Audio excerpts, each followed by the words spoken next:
नमस्कार दोस्तों, मैं आपका स्वागत करता हूं हमारे आज के इस बेहद महत्वपूर्ण वीडियो में। आज हम बात करने वाले हैं उन सभी जरूरी बातों के बारे में जिन्हें फोन खरीदने से पहले जानना बहुत जरूरी है। मैं आज आपको यह नहीं बताऊंगा कि कौन सा फोन खरीदना चाहिए या कौन सा कैमरा बेहतर है। आज का मकसद अलग है।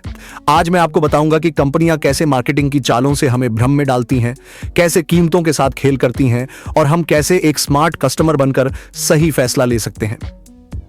अगर आप भी उन लोगों में से हैं जो फोन खरीदते समय कंफ्यूज हो जाते हैं, ऑफर्स और डिस्काउंट देखकर जल्दबाजी में फैसला ले लेते हैं या फिर बाद में पछताते हैं कि काश पहले यह बात पता होती, तो यह वीडियो आपके लिए बहुत काम का होने वाला है।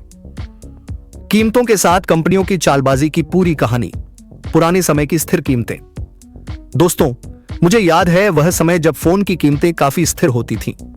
एक बार कोई फोन लॉन्च होता था तो महीनों तक उसकी कीमत वही रहती थी। लेकिन आज का समय बिल्कुल अलग है। आज हर दिन कोई ना कोई ऑफर चल रहा है, कहीं फ्लैश सेल है, कहीं बैंक ऑफर है, कहीं एक्सचेंज ऑफर है। इंट्रोडक्टरी प्राइसिंग की रणनीति। सबसे पहले बात करते हैं इंट्रोडक्टरी प्राइसिंग की। यह एक बहुत ही चालाक मार्केटिंग स्ट्रेटजी है जिसका इस्तेमाल आजकल लगभग सभी कंपनियां कर रही हैं। जब कोई नया फोन लॉन्च होता है तो कंपनी इसे पहले कुछ हफ्तों या महीनों के लिए कम कीमत पर पेश करती है। इससे क्या होता है? सबसे पहले तो लोगों में उत्साह बना रहता है। सभी को लगता है कि वाह, क्या बेहतरीन डील मिल रही है। लोग जल्दी से जल्दी खरीदने की कोशिश करते हैं क्योंकि उन्हें लगता है कि यह ऑफर किसी भी समय खत्म हो सकता है। लेकिन असल में यह सब एक प्लान्ड स्ट्रेटजी है। कंपनी जानती है कि शुरुआत में लोग नए फोन को लेकर बहुत उत्साहित होते हैं, खासकर टेक एंथुसियास्ट्स। ये लोग नई टेक्नोलॉजी के लिए ज्यादा पैसे देने को तैयार रहते हैं। फ्लैगशिप फोन्स की कीमतों का खेल। अब बात करते हैं महंगे फ्लैगशिप फोन्स की। सैमसंग गैलेक्सी एस सीरीज हो या गूगल पिक्सल सीरीज, इन सभी की कहानी एक जैसी है। लॉन्च के समय ये फोन 80 से 90 हजार रुपए में आते हैं, लेकिन 6 महीने बाद यही फोन 60 से 65 हजार में मिलने लगता है। यह सिर्फ भारत की बात नहीं है, दुनिया भर में यही पैटर्न देखने को मिलता है। भी इसका अपवाद नहीं है।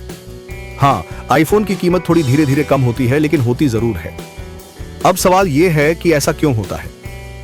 इसके पीछे कई कारण हैं। पहला कारण है डिमांड और सप्लाई का गेम।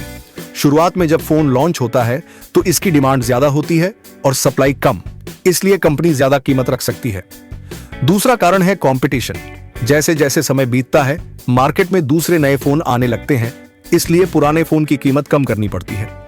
तीसरा कारण है प्रोडक्शन कॉस्ट। शुरुआत में प्रोडक्शन कम होता है तो कॉस्ट ज्यादा आती है। जैसे जैसे प्रोडक्शन बढ़ता है, कॉस्ट कम होती जाती है।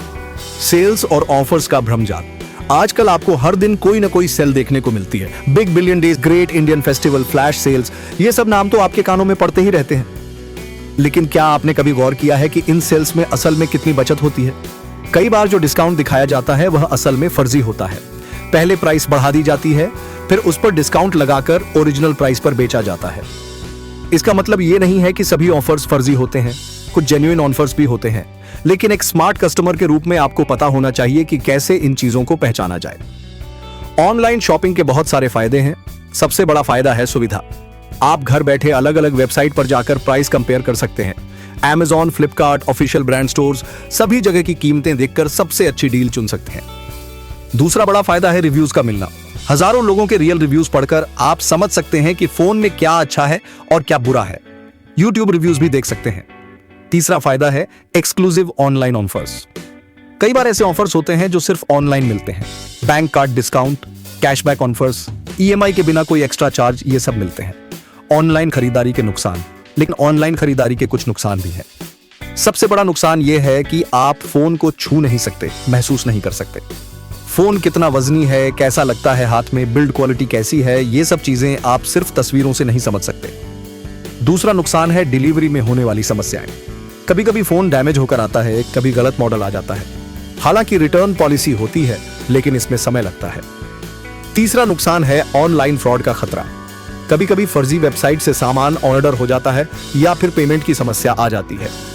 ऑफलाइन खरीदारी के अनोखे फायदे। अब बात करते हैं ऑफलाइन खरीदारी की। इसका सबसे बड़ा फायदा है फिजिकल एक्सपीरियंस। आप फोन को हाथ में लेकर देख सकते हैं, सभी फीचर्स टेस्ट कर सकते हैं। कैमरा क्वालिटी, स्क्रीन की ब्राइटनेस, स्पीकर की आवाज, सब कुछ खुद चेक कर सकते हैं। दूसरा बड़ा फायदा है दुकानदार से बात करने का मौका। एक अच्छा दुकानदार आपकी जरूरत समझकर सही सलाह दे सकता है। कई साल का एक्सपीरियंस होता है उनके पास, अलग अलग कस्टमर्स के साथ डील करते हैं। तीसरा फायदा है इंस्टेंट एक्सेसरीज। वहीं पर स्क्रीन गार्ड लगवा सकते हैं, कवर ले सकते हैं और कई बार ये चीजें फ्री में भी मिल जाती हैं। चौथा फायदा है बार्गेनिंग का मौका। अच्छे दुकानदार के साथ मोल भाव करके आप काफी अच्छी डील पा सकते हैं। कभी कभी ऑनलाइन प्राइस से भी कम में मिल जाता है। पांचवा फायदा है आफ्टर सेल्स सर्विस। अगर कोई प्रॉब्लम आए तो सीधे दुकानदार के पास जा सकते हैं। ऑनलाइन में कस्टमर केयर के चक्कर काटने पड़ते हैं। ऑनलाइन खरीदारी के नुकसान। ऑफलाइन खरीदारी के भी कुछ नुकसान हैं। सबसे बड़ा नुकसान है लिमिटेड ऑप्शंस। एक दुकान में सभी ब्रांड्स के सभी मॉडल्स नहीं मिलते। आपको कई दुकानों का चक्कर लगाना पड़ सकता है। दूसरा नुकसान है समय की बर्बादी। ट्रैफिक में जाना, लाइन में खड़े होना, अलग अलग दुकानों में जाना, इसमें पूरा दिन निकल जाता है। तीसरा नुकसान है प्राइस कंपैरिजन की मुश्किल। ऑनलाइन जैसे आसानी से प्राइस कंपेयर नहीं कर सकते। हाइब्रिड अप्रोच सबसे अच्छा तरीका। मेरी सलाह है कि आप हाइब्रिड अप्रोच अपनाएं। पहले ऑनलाइन रिसर्च करें, सभी स्पेसिफिकेशंस पढ़ें, रिव्यूज देखें, प्राइस कंपेयर करें, फिर ऑफलाइन जाकर फोन को हाथ में लेकर फील करें। अंत में जहां सबसे अच्छी डील मिले वहीं से खरीदें। दुकानों की तुलना करने की कला। अलग अलग तरह की दुकानें, मार्केट में अलग अलग तरह की दुकानें होती हैं। ब्रांड एक्सक्लूसिव स्टोर्स हैं जैसे माई store, Samsung store, Apple store. ये दुकानें सिर्फ अपने ब्रांड के प्रोडक्ट्स बेचती हैं। मल्टी ब्रांड स्टोर्स हैं जो अलग अलग ब्रांड्स के फोन रखती हैं। ये दुकानें ज्यादा कॉम्पिटिटिव प्राइसिंग करती हैं क्योंकि वे अलग अलग ब्रांड्स के साथ काम करती हैं। बड़े इलेक्ट्रॉनिक्स स्टोर्स हैं जैसे क्रोमा, विजय सेल्स। ये दुकानें फिक्स्ड प्राइसिंग करती हैं लेकिन अच्छी वारंटी और सर्विस देती हैं। लोकल रिटेलर्स हैं जो सबसे ज्यादा फ्लेक्सिबल होते हैं प्राइसिंग में। दुकानों से बात करने का तरीका। जब आप किसी दुकान में जाएं तो पहले से रिसर्च करके जाएं। ऑनलाइन प्राइस पता होनी चाहिए। दुकानदार से पूछें कि वे कितना बेस्ट प्राइस दे सकते हैं। सिर्फ प्राइस की बात ना करें, पूरे पैकेज की बात करें। Screen guard, cover, insurance, extended warranty, इन सभी चीजों को इंक्लूड करके टोटल डील देखें। कई दुकानदार इंस्टॉलमेंट की सुविधा भी देते हैं जो ऑनलाइन में नहीं मिलती। 0% इंटरेस्ट पर EMI की सुविधा मिल जाती है। मल्टीपल कोटेशन लेने का फायदा। कम से कम 3 से 4 दुकानों से कोटेशन लेकर तब फैसला करें। हर दुकानदार अलग तरीके से मार्जिन रखता है। कोई एक्सेसरीज में मार्जिन रखता है, कोई फोन की प्राइस में। व्हाट्सएप पर भी कोटेशन ले सकते हैं। आजकल ज्यादातर दुकानदार व्हाट्सएप पर भी डील करते हैं। प्रोसेसर और परफॉर्मेंस की गहरी समझ। प्रोसेसर की महत्ता। फोन खरीदते समय प्रोसेसर सबसे अहम चीज है। प्रोसेसर ही तय करता है कि आपका फोन कितना स्मूथ चलेगा, कितनी बैटरी खाएगा, कितनी हीट करेगा। आजकल मार्केट में मुख्यतः 3 कंपनियों के प्रोसेसर मिलते हैं: क्वालकॉम स्नैपड्रैगन, मीडियाटेक और सैमसंग एक्जीनोस। इनमें से स्नैपड्रैगन को सबसे अच्छा माना जाता है। स्नैपड्रैगन 8 सीरीज की श्रेष्ठता। स्नैपड्रैगन 8 100 सीरीज के प्रोसेसर्स फ्लैगशिप कैटेगरी के होते हैं। ये बेहतर थर्मल मैनेजमेंट और स्थिरता प्रदान करते हैं, यानी लंबे समय तक हैवी गेमिंग या मल्टीटास्किंग करने पर भी फोन ज्यादा गर्म नहीं होता। स्नैपड्रैगन 8 जेन 3, 8 जेन 2, 8 जनवरी 1 ये सभी फ्लैगशिप प्रोसेसर्स हैं। इनमें AI कैपेबिलिटीज अच्छी होती हैं, GPU परफॉर्मेंस बेहतर होती है। मिड रेंज प्रोसेसर्स की समझ। अगर आपका बजट कम है तो स्नैपड्रैगन 700 सीरीज देख सकते हैं। स्नैपड्रैगन 776G, 762G, 7 जेन 1 ये सब अच्छे मिड रेंज प्रोसेसर्स हैं। मीडियाटेक के डायमेंसिटी प्रोसेसर्स भी काफी अच्छे हो गए हैं। डायमेंसिटी 9000 सीरीज फ्लैगशिप कैटेगरी में है और डायमेंसिटी 7000 सीरीज मिड रेंज में। रैम और स्टोरेज का महत्व। सिर्फ प्रोसेसर ही काफी नहीं है, रैम और स्टोरेज भी जरूरी है। आजकल कम से कम 8 GB RAME लेना चाहिए। 6 GB RAME वाले फोन जल्दी स्लो हो जाते हैं। स्टोरेज में UFS 3.1 या बेहतर लें। पुराने eMMC स्टोरेज वाले फोन काफी स्लो होते हैं। बेंचमार्क स्कोर्स की हकीकत। एंटीट्यूब, गीकबेंच जैसे बेंचमार्क स्कोर्स को बहुत ज्यादा सीरियसली न लें। ये सिर्फ एक आइडिया देते हैं। रियल वर्ल्ड परफॉर्मेंस अलग हो सकती है। YouTube, Instagram, WhatsApp जैसे डेली यूज एप्स के साथ कैसा परफॉर्म करता है यह ज्यादा जरूरी है। सॉफ्टवेयर अपडेट्स एक क्रिटिकल फैक्टर। अपडेट्स की महत्ता। आजकल फोन सिर्फ हार्डवेयर नहीं है, सॉफ्टवेयर भी उतना ही जरूरी है। रेगुलर अपडेट्स मिलना बहुत जरूरी है सिक्योरिटी के लिए, नए फीचर्स के लिए, बग फिक्सेस के लिए।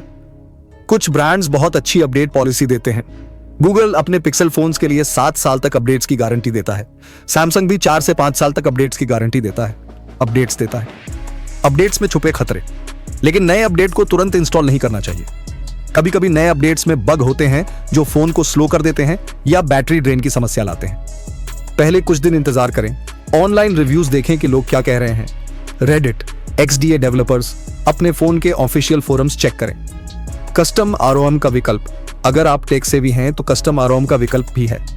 लाइनक्स ओएस, पिक्सल एक्सपीरियंस जैसे कस्टम रोम पुराने फोन्स में भी नए एंड्रॉयड वर्जन चला सकते हैं, लेकिन यह सिर्फ एक्सपर्ट यूजर्स के लिए है। इसमें रिस्क भी है और वारंटी भी वॉइड हो जाती है। डिफरेंट ब्रांड्स की अपडेट पॉलिसी, आईफोन सबसे लंबे समय तक अपडेट्स देता है, 6 से 7 साल तक, लेकिन महंगे होते हैं। गूगल पिक्सल दूसरी बेस्ट है, 7 साल तक अपडेट्स की गारंटी। सैमसंग ने भी अपनी पॉलिसी इंप्रूव की है, 4 साल के लिए एंड्रॉयड अपडेट्स और 5 साल के लिए security updates. One plus, Xiaomi जैसे ब्रांड्स 2 से 3 साल तक रेगुलर अपडेट्स देते हैं। ओप्पो, वीवो, रियलमी की अपडेट पॉलिसी अभी भी अच्छी नहीं है।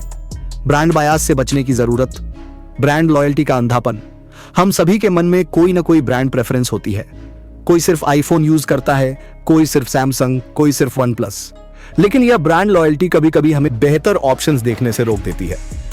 आजकल मार्केट में इतने सारे अच्छे ऑप्शंस हैं कि किसी एक ब्रांड तक सीमित रहना समझदारी नहीं है। चाइनीज ब्रांड्स का उदय, पिछले कुछ सालों में वीवो, ओप्पो, वन प्लस, मी जैसे चाइनीज ब्रांड्स ने बहुत अच्छे फोन लॉन्च किए हैं। इनके flagship phones camera, display, charging speed के मामले में सैमसंग और आईफोन को भी टक्कर देते हैं।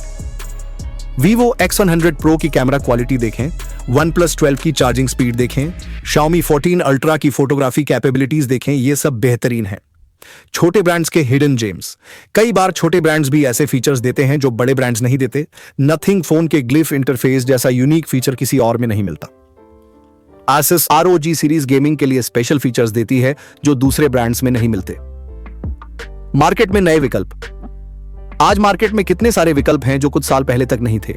फोल्डिंग फोन्स आ गए हैं, 200 वॉट फास्ट चार्जिंग आ गई है, 1 TB स्टोरेज के फोन मिलते हैं, 200 MP कैमरा मिलते हैं। अगर आप सिर्फ एक ब्रांड पर फोकस करेंगे तो इन सभी इनोवेशंस को मिस कर देंगे।